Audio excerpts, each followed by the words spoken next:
So what you and I have got to do is get involved. In order to do this, we're starting a voters registration drive. It's going to be the ballot or the bullet.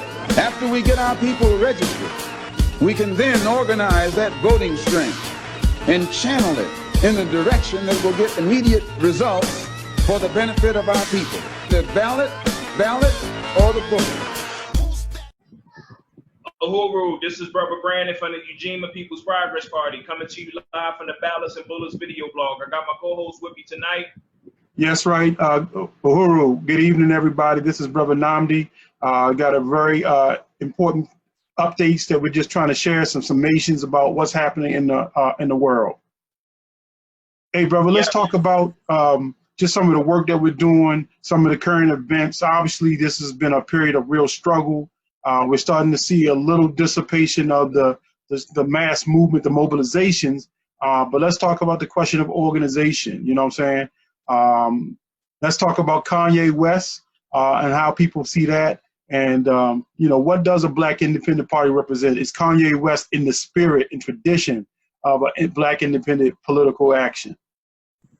Yes, so speaking of that, for that matter, we are being misrepresented in the question of a race war when it's always been a class war first and foremost. Where we're dealing with the rich versus the poor, the haves versus the have-nots, the ruling class elite punching down on the middle class and crushing that weight down on the workers and the poor people in the community. And tying that into the Kanye West question, this also splits the contradiction of many middle class and small businesses who were actually looking to get support from the federal government.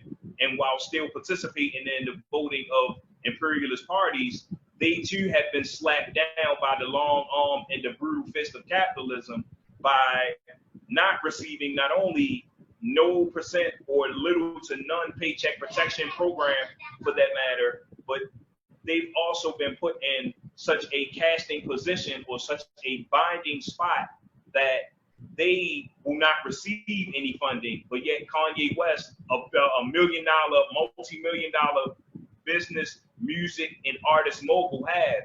So when we talk about building parties specifically for an independent Black worker-led political party, it would be class suicide and a class paralysis to support such a form and such a topic where we're not able to discuss the contradictions between celebrities who share the same race, but yet we're not able to talk about the class contradiction of someone having money and still working against the interests of people who are poor and working class that supports their artistry, their talents, and their entrepreneurship.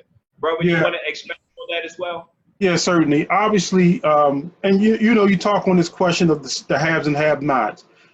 In America, under the racist, imperialist capitalist system, obviously race is a part of who is a have and have-not, and it has always been. And so the development of a misleadership class in the Black community, people who we even think of as politicians or administrators, business leaders, these are not leaders from the Black community that represent the interests of the Black community. They represent the interests usually of themselves as individuals or as representatives of the Black middle class and its class aspirations. When you have somebody like a Kanye West, who obviously has a lot of contradictions, right? And I don't think we're not doctors, so we're not going to talk about what his mental health may be. But we do know that even in this era, that his support for Donald Trump has been just completely bewildering. He's befuddled like even other Black middle class forces about his support, and now he's talking about running for president as an independent. Is it a ruse to get people to vote for him and try to split some of the votes for Biden? I don't think so. I think the truth is that people who are going to vote for Biden are going to vote for Biden. I don't think people were waiting for somebody like a Kanye West to show up so, you know, they could no longer vote for Biden. I think that's just not true. I do think that obviously, unlike what Ujima would do, if we run a candidate, we're going to make a platform we're going to be fighting for things that impact our community, and that we are prepared to build a movement to build power off of our campaigns. This is nothing more than Kanye West expressing his agenda, and whether he does well or not does well, hell, he hasn't even really filed paperwork. No matter what he does, Kanye West is not trying to build a movement that gives Black working people power. You know what I'm saying? Power over their lives and power to set their own agendas.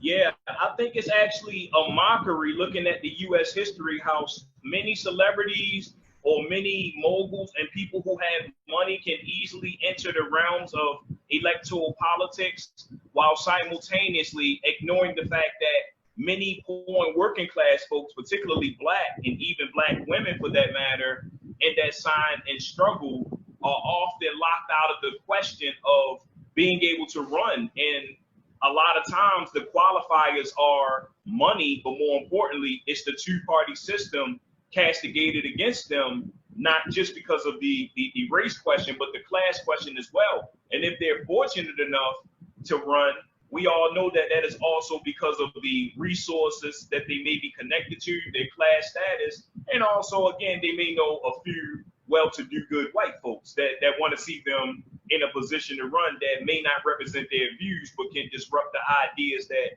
they've been disavowed from or as disaffected Democrats in the past.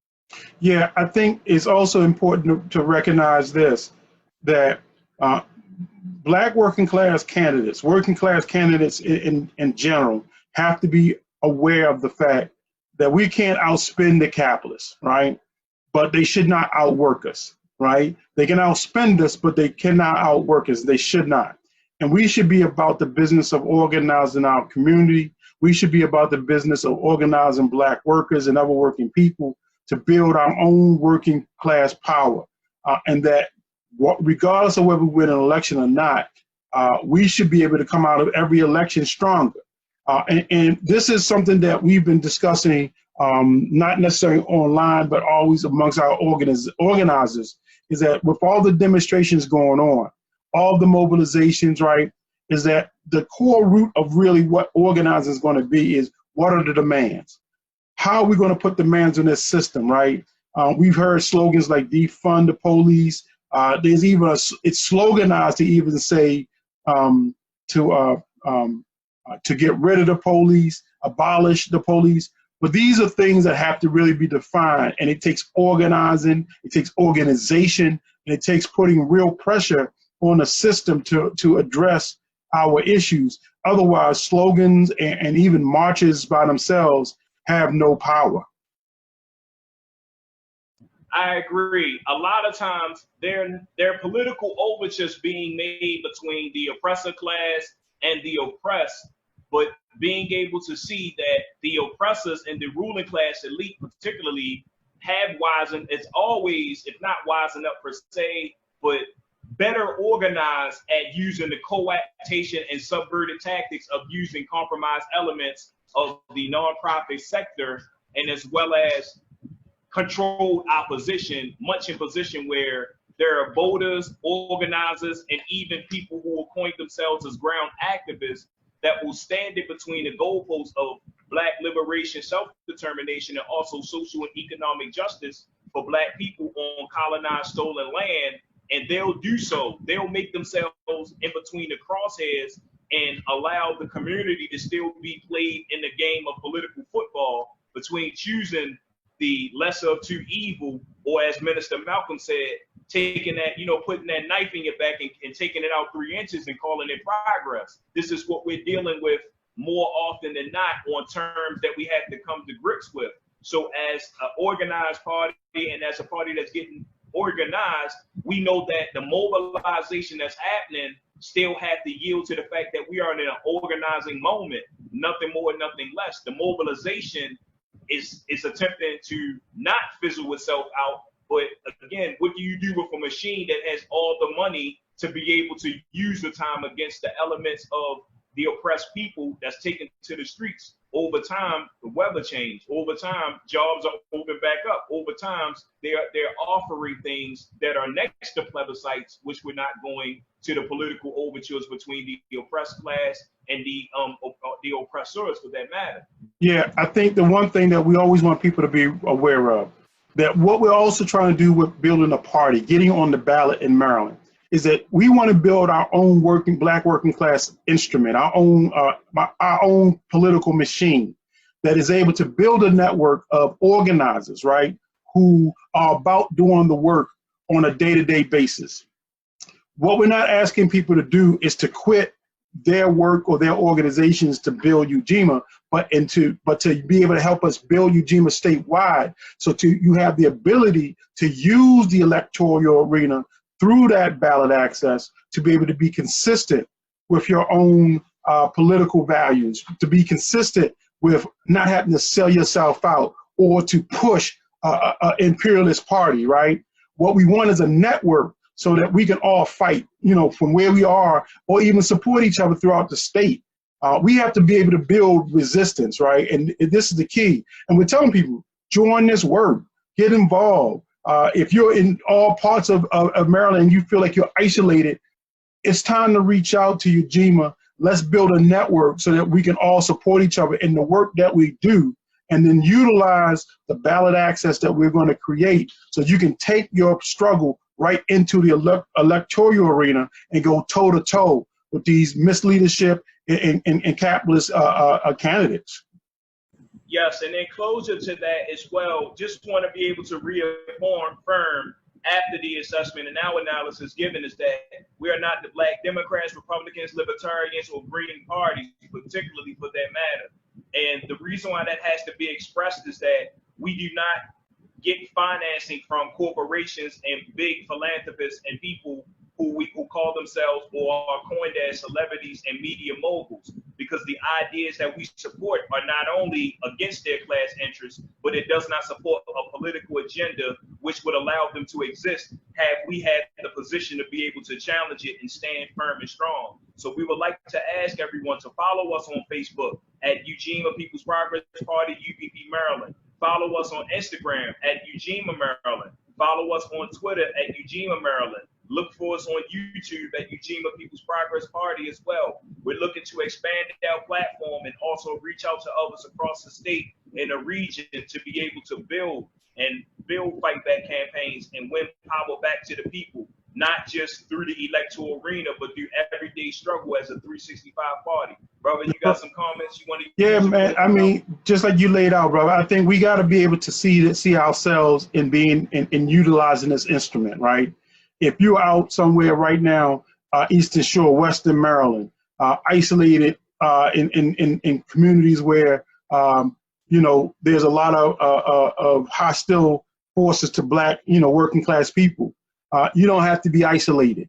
We can do conferences in your town and bring people from all over the state of Maryland to be in your city, to be in your town, to talk about the programs that you're implementing, the programs that we can implement all around this state that really reflect some of these ideas. We need to be able to deal with what's happening with the Maryland Law Enforcement Officers Bill of Rights. That's a law that's statewide that impacts our ability to have community control of police, and we should be able to unite and be able to take it to Annapolis, right? To be able to go toe-to-toe with them around this question.